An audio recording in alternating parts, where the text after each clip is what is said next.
മഹാവിഷ്ണു പ്രപഞ്ചത്തിൽ അന്ധകാരം നിറയുമ്പോൾ ധർമ്മം നിലനിർത്താനും നന്മയെ സംരക്ഷിക്കുവാനും വേണ്ടി അവതരിക്കുന്നു. ദശാവതാരം മത്സ്യരൂപത്തിൽ മഹാപ്രളയത്തിൽ ജ്ഞാനവും ജീവജാലങ്ങളെയും രക്ഷപ്പെടുത്തി സത്യം നിലനിർത്തി.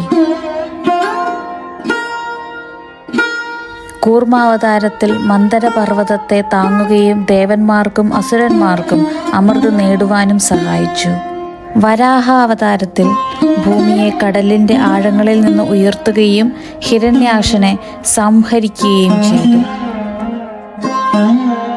നരസിംഹാവതാരത്തിൽ തൂണ് പിളർത്തി പുറത്തു വന്ന ഭക്തനായ പ്രഹ്ലാദനെ സംരക്ഷിക്കുകയും ഹിരണ്യകശിപിനെ ശിക്ഷിക്കുകയും ചെയ്തു. വാമനാവതാരത്തിൽ ബ്രാഹ്മണ ബാലനായി എത്തി മഹാബലി തമ്പുരാനിൽ നിന്ന് 3 ലോകവും കീഴടക്കി വിനയം ശക്തിയുള്ളതാണ് എന്ന് ലോകത്തെ പഠിപ്പിച്ചു. ധർമ്മത്തിന്റെ യോദ്ധാവായി പരശുരാമനായി അവതരിച്ചു.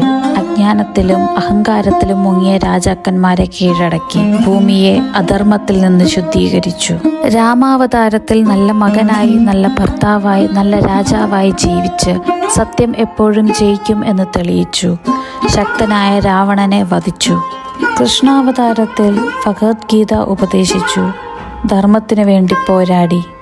ബലരാമാവതാരത്തിൽ ശക്തിയാൽ കൃഷിയെയും പ്രകൃതിയെയും സംരക്ഷിച്ചു. കൃഷ്ണന്റെ കൂടെ ധർമ്മത്തിനായി നിന്നു. കൽക്കിയായി കലിയുഗത്തിൽ പുനർജനിക്കുന്നു. ലോകത്തിൽ ദുഷ്ടതയും അജ്ഞതയും ഉയരുമ്പോൾ വെളിച്ചവും സമത്വവും കൊണ്ടുവന്ന് ലോകത്തെ രക്ഷിക്കാൻ.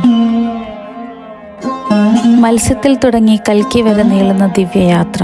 ദശാവതാരം ധർമ്മത്തെ എന്നും കാത്തു സൂക്ഷിക്കുന്നതാണ് ഭഗവാൻ മഹാവിഷ്ണു.